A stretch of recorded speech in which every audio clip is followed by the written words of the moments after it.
I'm Anderson Bean. I organize with the Greensboro Revolutionary Socialists in Greensboro, North Carolina. I'm also a member of Tempest, and yeah, that's me. So I'll just go ahead and get started. So the title of this meeting is The Rise and the Fall of the Pink Tide. So I think it might be helpful to start off by talking about what exactly is the pink tide. So the pink tide is a term used to describe a turn towards left-wing governments in Latin America. This term was one that moved away from traditional neoliberal economic model of right-wing governments in Latin America that preceded them.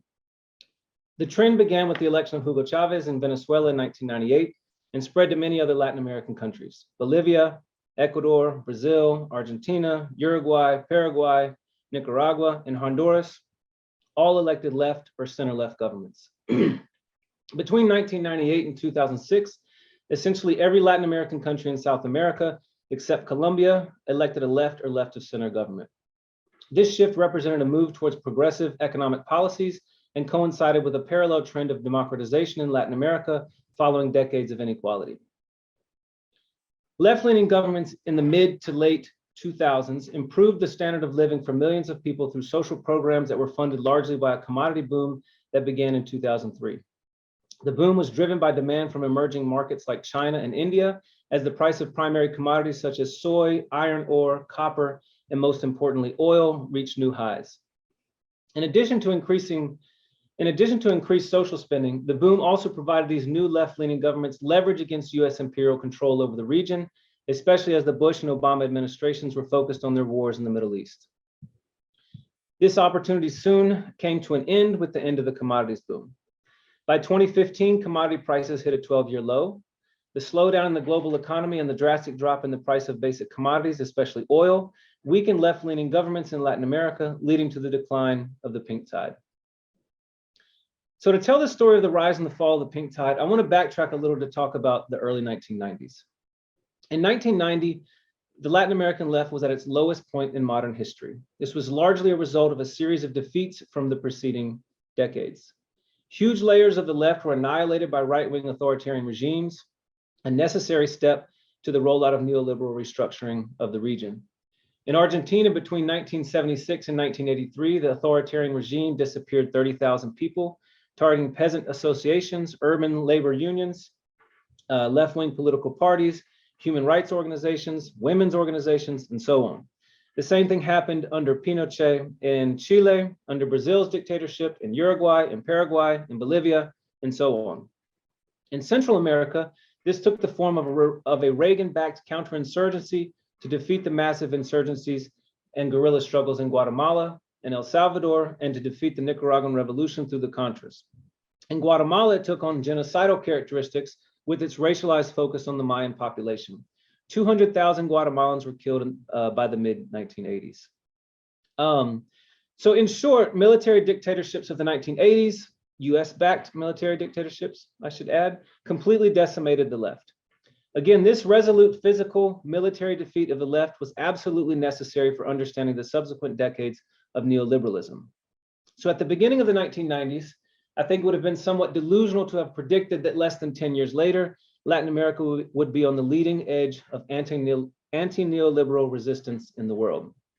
Yet 10 years later, by the end of the 1990s, Latin America was the leading region of struggle against neoliberalism. So how did this happen? So in 1998, you see the first regional crisis of neoliberalism. Brazil and Argentina, for example, enter their worst financial crisis in their history between 1998 and 2002.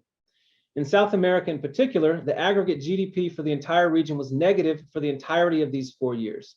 What this meant was that poverty levels, unemployment levels, health indicators, education indicators, nutritional intake, and so on, all of these massively deteriorated during this period. And they deteriorated from a very low base in the first place because they came after decades of neoliberal restructuring. So all the governments at the time in the region were right or center-right and were openly and avowedly neoliberal. Their solution to the crisis was that neoliberalism hadn't gone far enough. This may have had some ideological appeal in the 1980s, but this was no longer the case. In one poll, the idea that the market was a trusted engine of growth was shared by less than 10% of the entire Latin American population. So this was a dramatic reversal. Because of the defeat of the old left, this new left did not emerge immediately in one form, nor did it look like the left did in the past. With the exception of Venezuela, this new left did not begin immediately with an electoral focus. What we saw was the proliferation of unemployment workers movements, informal sector workers movements, indigenous movements, peasant land occupations of land, new women's movements, new youth revolts, revolts of students, and so on. In Argentina, this took the form of unemployed workers, former industrial workers mostly, called piqueteros, and other downwardly mobile members of the middle class. They couldn't strike at the point of production since they lost their jobs, so they shut down the highways. These insurrections not only brought down several presidents, but they also developed new forms of collective action. In Bolivia, where you had the strongest movements of any case in Latin America during this period, we saw a different group resisting. In Bolivia, it was a left indigenous resistance. The Cochabamba Wars of 2000, where left movements successfully reversed the privatization of water and threw out private investors. The gas wars in 2003, which was a struggle over the exploitation of natural gas reserves, are but two examples. These resistance movements overthrew two neoliberal presidents in succession, laying the groundwork for the election of left-leaning Evo Morales, the first indigenous president in the country's history. And it's important to say that Bolivia is a country where 62% of the population self-identifies as indigenous. So Bolivia in the early 2000s had the most potential for radical transformation of any country in Latin America. In Ecuador, the resistance took the form of indigenous movements that were supported by urban unions. They also ousted a series of governments, laying the groundwork for the election of left-leaning Rafael Correa. So I'll leave it at that, but the point is that across South America, the left and popular movements were surging. So this proliferation of extra parliamentary struggles of different kinds opened up Latin America to a completely new period and new political terrain. In this period, we see the decomposition of right-wing neoliberal parties across the region and a total transformation of the electoral map. So between 2003 and 2011, Latin America was characterized principally by left-wing and center-left parties coming to office. So if you were to look at the entire map of South America in the mid-1990s, it would be dominated by right and center-right neoliberal governments. So by the 2000s, with a couple of important exceptions, you have a predominantly left and center-left dominance in South America. So this is a tremendous electoral shift. So this also coincides with a period of renewed capitalist dynamism, driven by dynamic accumulation on the world market, principally but not exclusively by China's industrialization. This drove up the price of mining minerals, natural gas, and oil, agri-industrial commodities like soil, transforming all of these industries and intensifying the extractive character of capitalism in the region. Now, what this allowed left and center-left governments to do was to delay a series of crucial class questions or class decisions. That is to say that during this period of the commodities boom, they were able to do two things at once. They were able to introduce modest reforms through royalties and tax regimes in these extractive sectors. These modest increases had an exceptional theater to them because the price of natural gas and oil were so high that even a modest increase in royalties and taxes created a huge influx of state revenue. This allowed for the creation of many distribution programs like cash transfer programs, new job creation programs, new infrastructure programs, which functioned to immediately meet the most pressing demands of the social bases of this new left. So throughout this period under left governments, living standards improved, poverty was reduced, income inequality was reduced, and unemployment levels were reduced. But if you look at the share that capital was taking over this period, the social programs were actually pretty marginal. So for example, none of the multinationals that were operating in Bolivia's natural gas and oil sector left during this period. There's a reason that none of them left, because net profits over this period massively outdid their profits for the 1990s. Net profits, even in Venezuela's oil sector, were higher during this period than in the 1990s. Big capital also did great in Ecuador during the Correa years. The country's 300 largest companies concentrated 43% of the GDP in 2006. And by 2012, these companies accounted for 46% of GDP.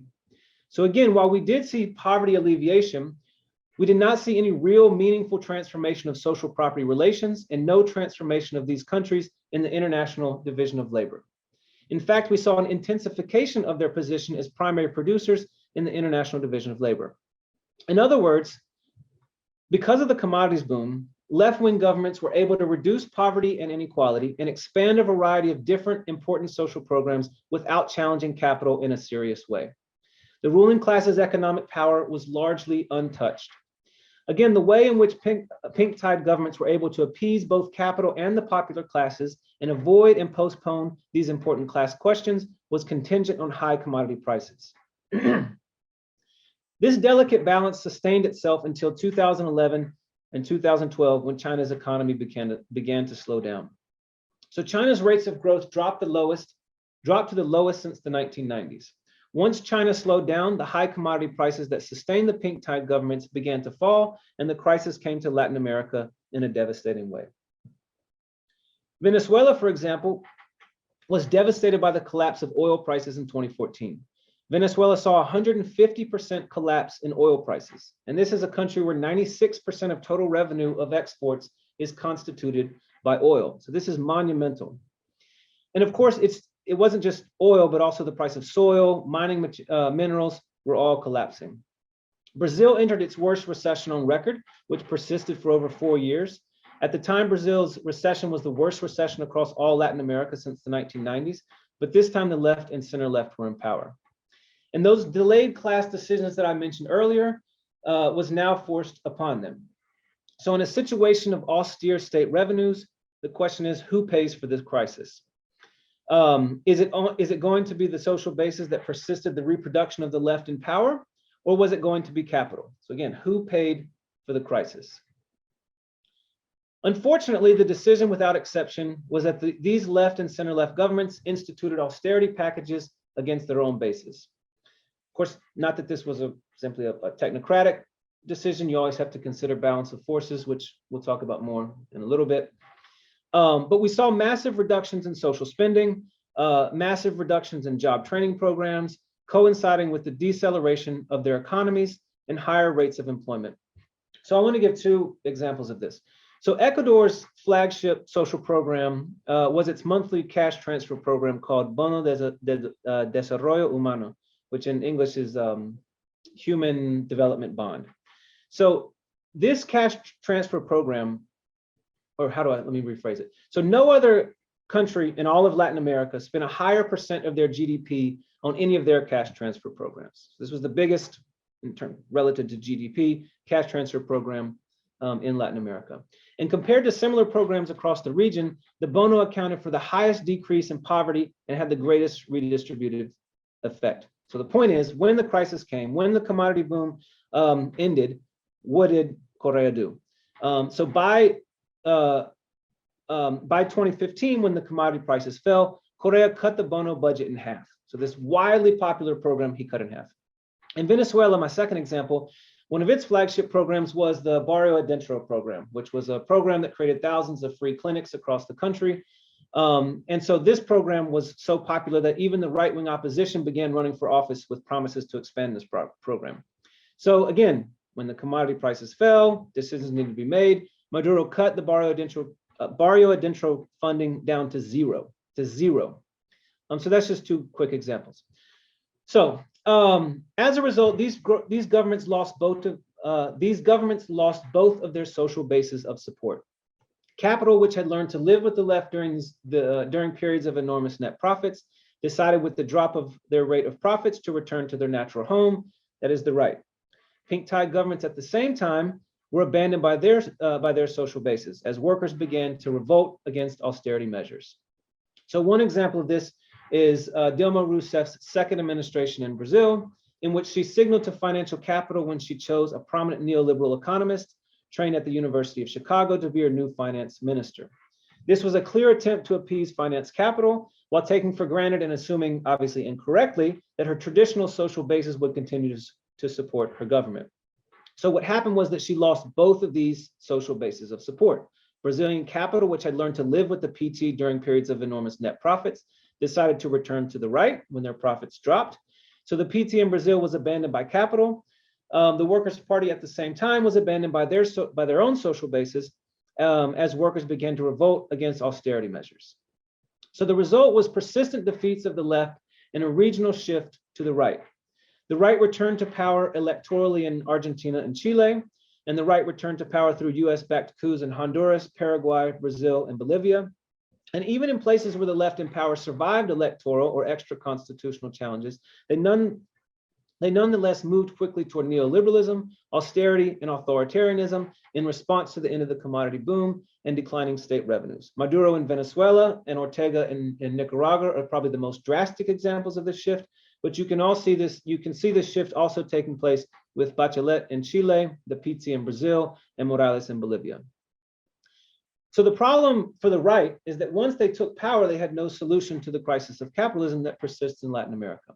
So when they came to office, they were immediately met with social resistance of a new scale.